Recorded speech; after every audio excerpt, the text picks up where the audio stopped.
Hello and welcome to this week's Power Engineering International newscast. I'm Tildy Bayar. In the news this week, fears for Hinkley as EDF postpones investment decision, GE and $300 million deal to improve Iraqi power capacity, world's first offshore wind decommissioning project is completed, and Renewables chief stresses the role of gas in the energy transition. EDF's board has called off a final decision on investment in the UK's Hinkley Point C nuclear power plant amid speculation that the company lacks the funds to finance its share of the project. The final decision had been expected to be a formality until reports of the firm's difficulties emerged. In October, China General Nuclear Power Corporation agreed to pay a third of the $26 billion project cost in return for a 33.5% stake. EDF is now struggling to cover the remaining costs. The company is reportedly lobbying the French government to approve fresh funds for the plant, and it now says a final investment decision will be made in mid-February at the earliest. Iraq's government has agreed a $329 million deal with General Electric to equip and service 10 major power plants. The move is motivated by Iraq's need to boost its power production capacity, which is currently far short of demand.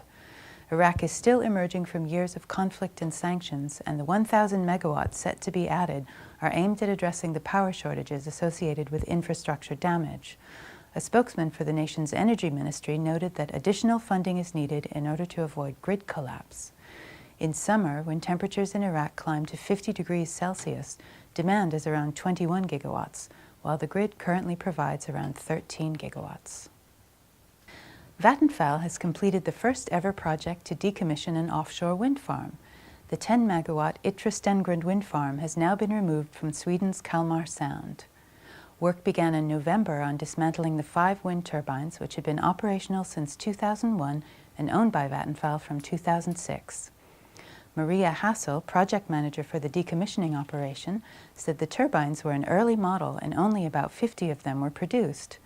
The difficulty of obtaining spare parts and the cost of upgrading the turbines and gearboxes meant that it wasn't cost-effective to replace them. The work included removing and taking down the rotor blades and turbine housings, dismantling the 5 transition pieces, and cutting the concrete foundations to leave them level with the seabed. The team reported no major issues with the work itself, but the operation was delayed by a month due to bad weather.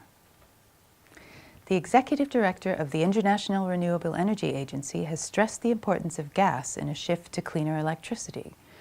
In an interview with Power Engineering International, Adnan Amin said the global energy mix of the future will have to include different fuels, and gas will play an important role as a bridging fuel along the path to a renewable system. He added that gas is vital because of its ability to quickly ramp up and down in response to renewable generation, and that he does not believe gas constitutes a long-term threat to renewables. Significant investment in renewables will be required in order to meet global climate targets, he noted, saying that infrastructure decisions made in the next few years will define the world's future energy mix. That's all from us this week. We'll see you again soon.